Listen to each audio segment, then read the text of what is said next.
दोस्तों, अर्जुन अस्त्र विद्या सीखने के लिए इंद्र के पास गए थे। वे 5 वर्ष तक इंद्र के भवन में रहे और उन्होंने देवराज से अग्नि, वरुण, चंद्रमा, वायु, विष्णु, इंद्र, पशुपति, परमेष्ठी ब्रह्मा, प्रजापति यम, धाता, सविता, त्वष्टा और कुबेर आदि देवताओं के अस्त्र प्राप्त किए। फिर इंद्र ने उन्हें घर जाने की आज्ञा दे दी। तब वे उन्हें प्रणाम कर बड़ी प्रसन्नता के साथ गंधमादन पर्वत पर लौट गए। महावीर अर्जुन इंद्र के रथ में बैठे हुए अकस्मात उस पर्वत पर उतरे।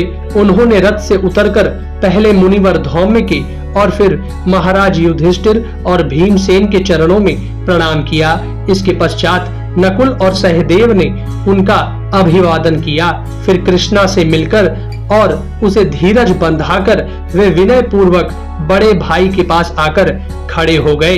अतुलित प्रभावशाली अर्जुन से मिलकर पांडवों को बड़ा ही हर्ष हुआ तथा अर्जुन को भी उन्हें देखकर अपार आनंद हुआ और वे महाराज युधिष्ठिर की प्रशंसा करने लगे। पांडवों ने रथ के पास जाकर देवराज इंद्र के सारथी मातली का इंद्र के समान ही सत्कार किया और उससे सब प्रकार देवताओं का कुशल क्षेम पूछा।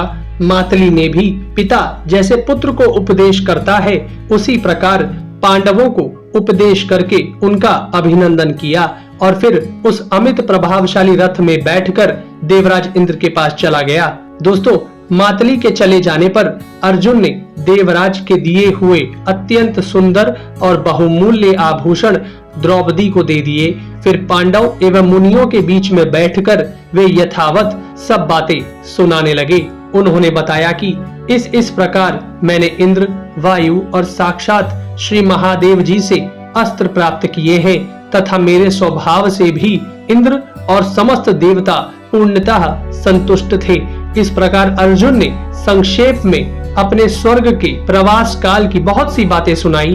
फिर उस रात को उन्होंने आनंद पूर्वक नकुल और सहदेव के साथ शयन किया। रात्रि बीतने पर प्रातः काल के समय वे भाइयों के सहित धर्मराज के पास गए और उन्हें प्रणाम किया।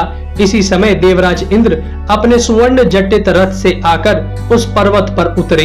जब पांडवों ने उन्हें उतरते देखा तो वे उनके पास आए और उनका विधिवत पूजन किया।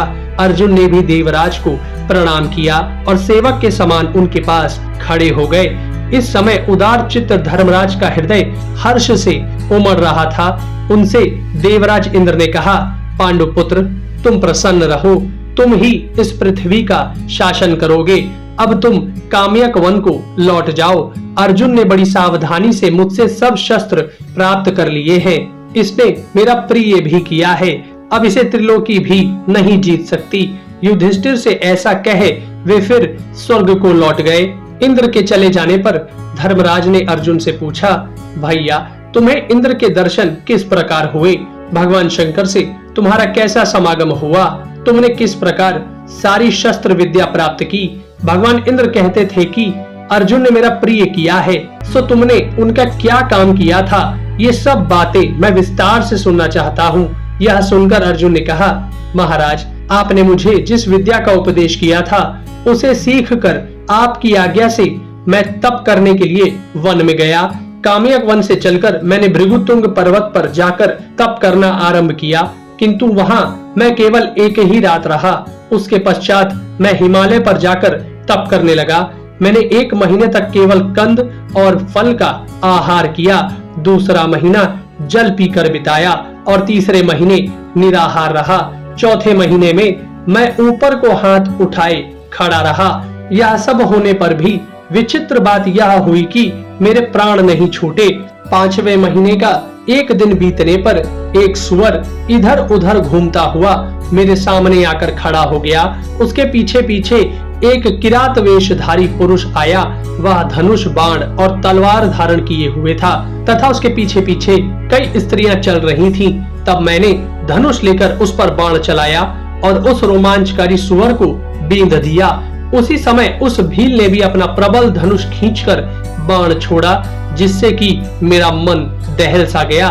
फिर उसने मुझसे कहा, यह सुअर तो पहले मेरा निशाना बन चुका था, फिर तुमने आखेट के नियम को छोड़कर उस पर वार क्यों किया? अच्छा, तुम सावधान हो जाओ, मैं अपने पैने बाणों से अभी तुम्हारे गर्व को चूर किए देता हूँ। ऐसा कहकर उस विशालकाय भील ने पर्वत के समान निश्चल खड़े हुए मुझको बाणों से आच्छादित कर दिया। मैंने भी भीषण बाण वर्षा करके उसे ढक दिया। जब इतनी बाण वर्षा करने पर भी मैं उसे युद्ध में परास्त न कर सका, तो मैंने वायव्यास्त्र छोड़ा, किंतु वह भी उसका वध न कर सका। इस प्रकार वायव्यास्त्र को कुंठित हुआ देखकर मुझे बड़ा ही विस्मय हुआ। फिर मैंने बारी बारी से उस पर स्थूलाकर्ण, वारुणास्त्र, शर्वरास्त्र, शाल्भास्त्र और अश्मवरास्त्र भी छोड़े, किंतु वह भील उन सभी अस्त्रों को निगल गया। उनके ग्रस लिए जाने पर मैंने ब्रह्मास्त्र को आज्ञा दी।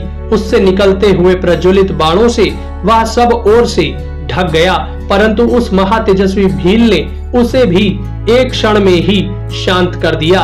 उसके व्यर्थ हो जाने पर तो मुझे बड़ा ही भय हुआ। फिर मैंने धनुष और अपने दोनों अक्षय तरकश लेकर उस पर प्रहार किया, किंतु वह उन्हें भी निगल गया।